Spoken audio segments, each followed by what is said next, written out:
In this video, you'll learn about subject-verb agreement in English. First, we will review the basics of subject-verb agreement. Then we will look at some common causes of confusion: distance, compound subjects, collective nouns, singular indefinite pronouns, and countability. Don't worry about these grammar terms. We will explain them as we go. Subject-verb agreement means that the subject of a sentence, such as I or she, agrees with the main verb of the sentence. The basic principle is actually quite simple, as long as you can identify the subject. This table will remind you of first, second, and third person, as well as singular and plural. The table on the screen shows two examples of the simple present tense. Notice how the base form of the verb changes for the third person singular he, she, or it. This rule also applies in the present perfect, where we choose have or has depending on the subject. It also applies in continuous tenses, such as the present continuous or past continuous, where we have to choose the correct form of the verb be. If you find it difficult to decide which form of the verb to use, a good tip is to substitute the noun for a pronoun. For example, for research, use it. For the authors, use they. Let's practice that. What pronouns could you use in the following sentences? For your assignments, we could use the pronoun they. For Australia, it. And for Sarah and I, we. In the last example, studying is a gerund. It looks like a verb, but it is working as a noun, and we can use the pronoun it. Did you get them right? If so, then you shouldn't have much difficulty with subject-verb agreement in basic sentences. Of course, not all sentences are that simple. Let's look at some more complicated situations. One of the most common challenges is the distance between the subject and the main verb. For example, Newton's first law of motion states that a body in motion stays in motion. In this sentence, even though the noun motion is closer to the main verb states, the subject is the noun law, which appears earlier in the sentence.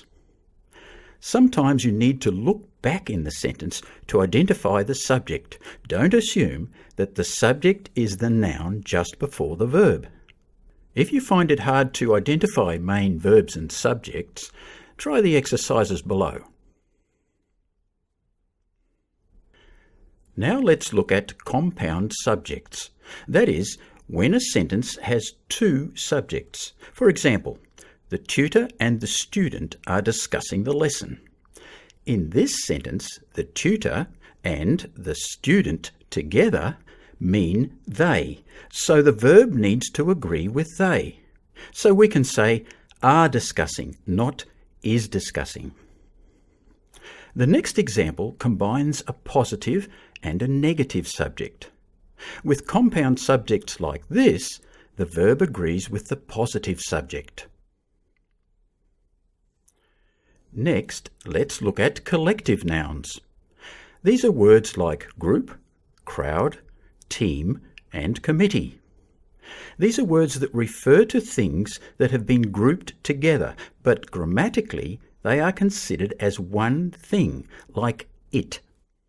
So we would say, the group meets every Tuesday in the Multi-Faith Centre, and the committee has approved the funding for the event. Now let's turn our attention to singular indefinite pronouns. These include another, one, everyone, anyone, anybody, anything, everyone, everybody, everything, each, no one, nobody, nothing, someone, somebody, something, either and neither.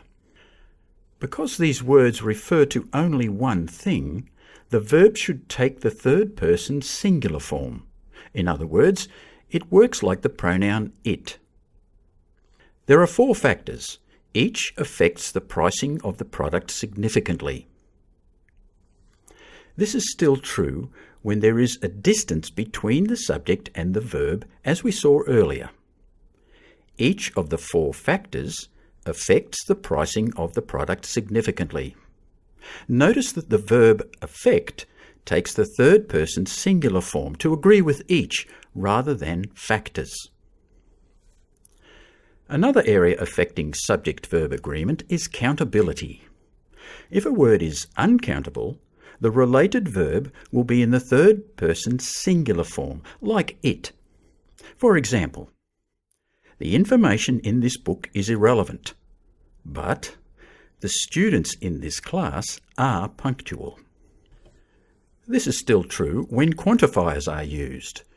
All the information in this book is irrelevant. All of the students in this class are punctual. For more on this topic, see the video on countable and uncountable nouns.